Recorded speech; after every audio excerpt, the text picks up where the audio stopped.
Hello friends and welcome to our channel. If today is your first time visiting with us, we want to extend you a very warm welcome and invite you to view any of our over 400 videos that we've arranged in playlists for your convenience, as we are confident you will find something both entertaining and enjoyable. If you've been here before but you have not subscribed, what are you waiting for? Do subscribe. If today is your birthday, we want to wish you a very happy birthday. Continuing with our theme of improving your small space living arrangement, in our case our one-bedroom apartment, we are going to show you an inexpensive and easy way to add a little pizzazz to your space.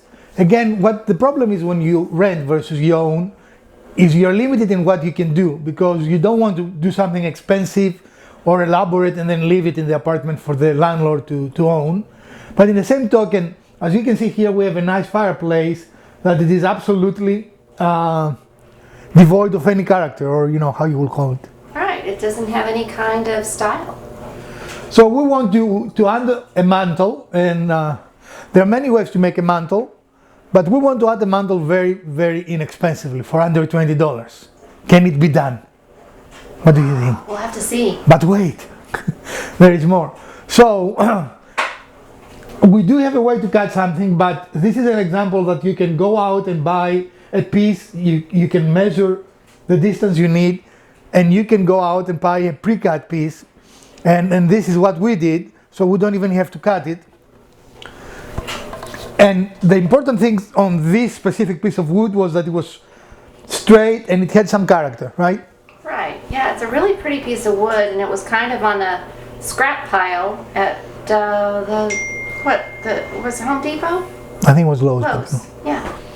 It's not important. I mean, as I said, you find a piece that has some character, that doesn't look like just a piece of lumber. And of course we need to process it a little bit, and we'll show you that. And then we're going to simply attach it to the wall with fasteners that they are not bigger than the type of hole that you're allowed to make in a rental property, which means a fairly decent small, actually there will be 4 holes. And we could have more supports, but I think 2 supports are fine for the weight of this. It's not really heavy. So stick around and see how we're going to achieve that. So we're outside and we have our Works Pegasus bench ready for its first official use, or first unofficial use actually, right? We haven't used it before. So we're going to set our board, and our plan is to both sand it and also finish it with a stain, correct? Right. So stick around and we're going to show you how to do that. Start staining, and the Pegasus provides a very nice surface for that. And of course we're not in our shop, so we have not as extensive a choice. We have to hand sand this, right? Well, yeah, for now. Yep. So we're going to show that. We're going to start this process, and we are fans of these big block sanding blocks, big sanding blocks, yeah. Mm-hmm. Because they have 2 different fine grit on one right, side and a rough grit on the other. So this will be probably fine for this piece. If you need a lot more wood, probably you will need more of those little blocks. But we're going to do it. This is kind of rounded already though, right? Or we need to round it a little bit? Yeah, we're going to round it a little bit. Okay, good. So we will do the sanding. So I'm sorry? I'm going to give it a little bit of a rough sand first, and then we'll go over it with the fine grit. And when we're finished with that process, we're going to get back with you. So all of a sudden, you're still on the rough side, right? Yep. And as you can see, it removes quite a lot of material. We're simply trying to round off the corners, make them a little more soft, right? Mm-hmm. But you can see here how nice this piece of wood looks. This is just an amazing looking piece of wood, and we hope that the stain will improve it. I don't mind it at all if it stays the way it is now, but we're going to try to stain it, since we have in general a darker theme in our apartment, right? Right. We're almost at the end of our sanding, and as you can see, even the hand sanding takes a substantial amount of the rough wood surface off. Our piece is getting to be very even, right? Yeah. And what might be a little harder to see is that we've knocked off the corners, right? Yeah. it is a more rounded face. Now, if we're in our workshop, we'd probably use the router, not the router, yeah, the router table to give it a nice finish.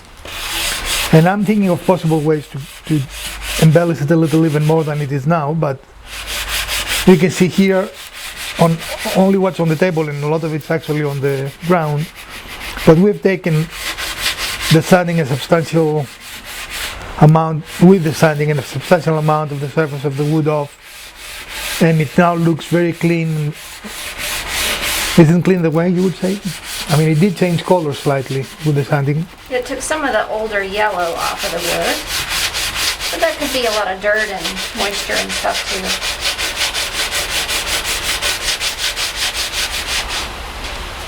And what do you think of the bench? First Very time, handy. and probably for other things, not just woodworking, right? It's a nice surface, and we definitely pay a lot of attention to clean it. And so if we want to use it inside for other purposes, it's nice and clean, right? Right. The nice thing about working outside is it's really a beautiful day here in North Carolina. And we don't have to wear a mask because there's a nice breeze going on. And it doesn't go up your nose, right? Yep. We have natural dust collection Or dust distribution. or redistribution of dust.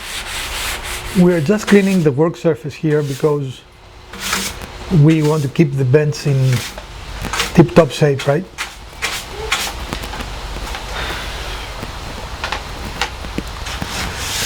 And we're going to protect the bench with a piece of, with a new clean trash bag. It looks like a table to have dinner on, but the plastic bag provides an excellent way to protect our bench, right? Yep. Because we want to do the staining now, and we definitely do not want to make the workbench full of stain. So you can see the piece, it actually looks really good. And in this project, the important thing is to choose the right piece of wood more than anything else. Choose something that you like, that has character. This is the downside, actually, not the upside. Even that has a little character, but that is not going to be the most visible side. Yeah, I think this is the visible side because we said we wanted this. We'll turn it over. These nuts. Let's see. Yeah, you probably This is are. good. Well, this is really good though. I like that. We'll see what we like when we get both sides have character, right? So we'll see what we like when the staining process is done. Okay? So we'll be right with you. And the stuff. There's not much there, is there? No, but it's enough to do this. And our very high-tech steering device, piece of stick from the yard. You have to improvise, and it smells. It's natural, biodegradable, and disposable. I'm not talking about the stick. Smart butt. You think the stain smells? Yes. Like you can smell it out here, but you couldn't smell it in your garage? I can smell it. I like it. I mean, you're the weird ones that don't like the way that it smells. Okay. Let's put a little on the back side. Don't think that will work.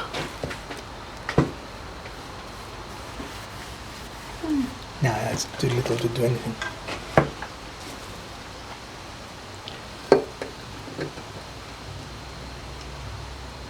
We spared no expense. This is a $1 brass from the dollar store. Can you But imagine you know that? what? It's What? working. It does Look the at job. that. That's the important part.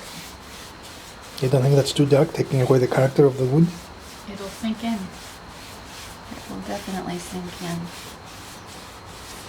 Definitely nothing. Plus, isn't part of the theme of this show to show people how to do things on a budget? So if Yes. you're buying a dollar brush, it works out. No, I'm just saying that the brass, not the brass, the Look, you can see the green. What are you saying? I'm saying that the stain is too dark, and like I don't see the grain. That's what I'm saying. I've nothing against dollar brasses. That's good to know. I'm an equal opportunity cheapo. Frugal. We're frugal. Yeah. Yeah, that's a good term.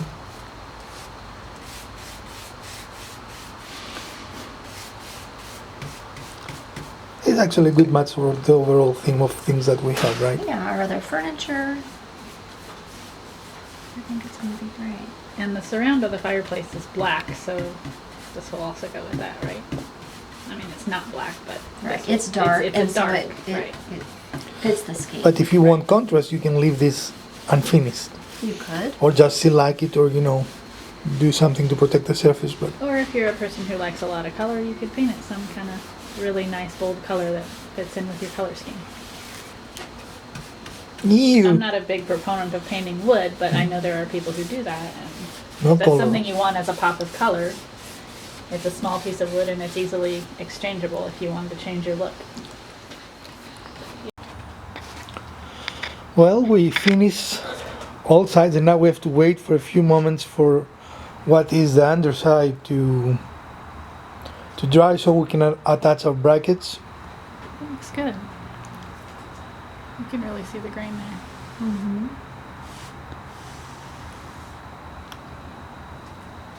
So we'll get back with you once the piece is dried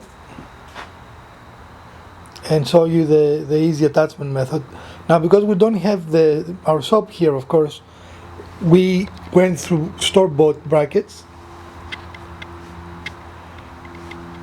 but you can use your imagination here. You can make your own brackets if you want to.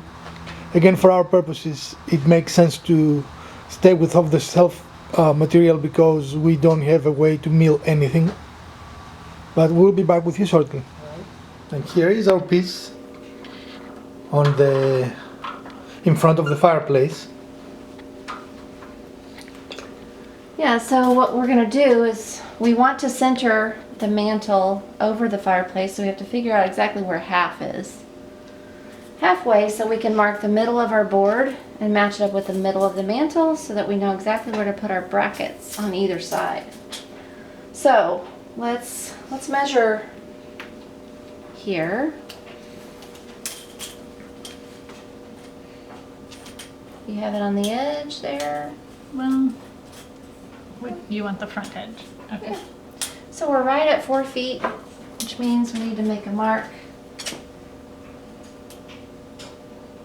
If we knew where the pencil was. I think I put it back into so we wouldn't lose it. Imagine putting things back where they belong. So at 2 feet, we're going to make a mark here. Okay. And then what we need to do is find where we want to put the brackets, like how far in. So the brackets are here. Of course, we have to unwrap them so that we get the screws and everything out. But I'm thinking a little bit, maybe that far in from the edge. And we can measure and see how far that is. That looks pretty good. Make a mark.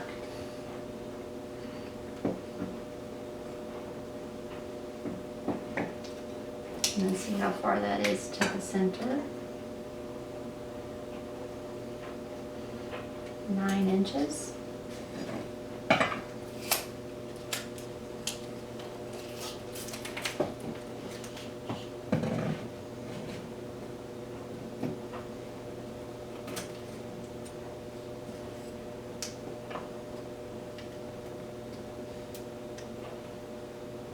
Okay. And the cardboard up. Still just a little bit tacky, but it's pretty good. We can see that it is just about the same size as the fireplace itself, not maybe the surrounding trim, but the fireplace itself. And I got a little bit on the wall. I think we need to get a rag. Okay. All right, we're ready to attach the brackets, and we bought these brackets for about $6. They're fairly inexpensive. Well, I want to do that one Also want to first. make sure, if we can, that it's at a right angle, right? Yes. So that it's square. Do we have a square? No, we don't need that. Where is the little piece? I have the plastic box. Okay.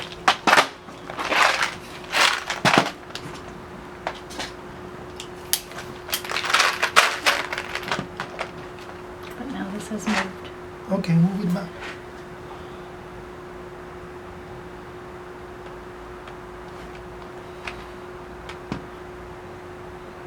Okay. Now, does it look okay? Because we don't want it to be. Yeah, looks good. It's a little bit away from the wall. That's okay. Okay. The other dimension is what we don't want to have a problem with.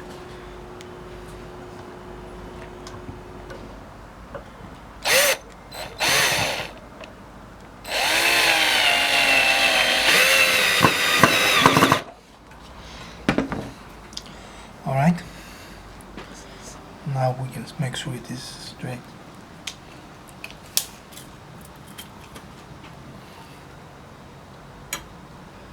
Does it look straight? Yeah. Yeah. Okay. Let's use one of these.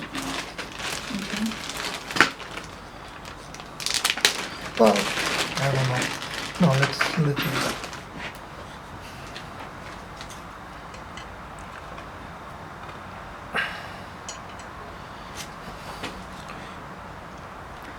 Somehow it just doesn't look straight to me.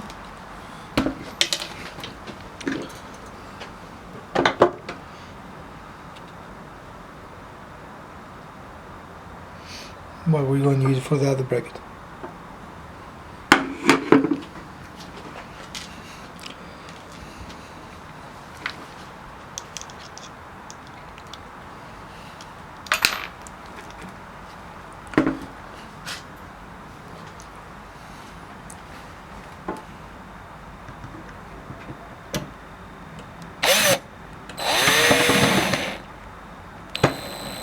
Moved. Oh, Get your fingers.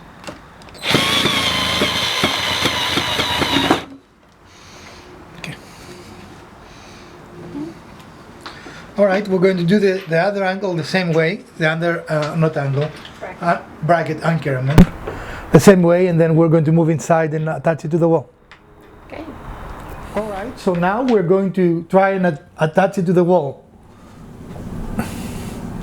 Okay, the only thing, can you tell us if we are right? Oh, you're going to use your marks? yes.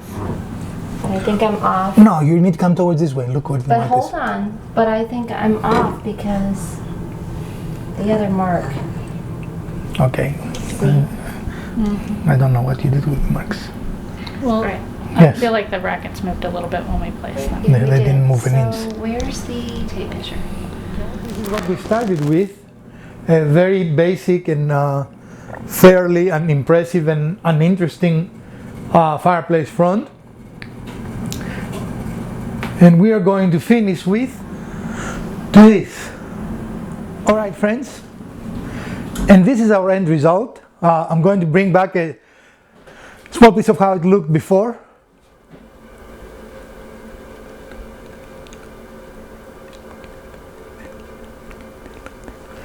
And you can see the difference that under $20 can make in your living space. And it is not permanent. It is not expensive. And I think it makes a difference. What do you guys think? Looks really nice. I like it. There. Now we got some light on it. There we go. All right. So we're overall pleased with the outcome. It matches our painting and the rest of the things that we have here. So we're very happy with that. Well, friends, I hope you enjoyed this episode. And if you did, please smash that like button. If you didn't, the other button works as well.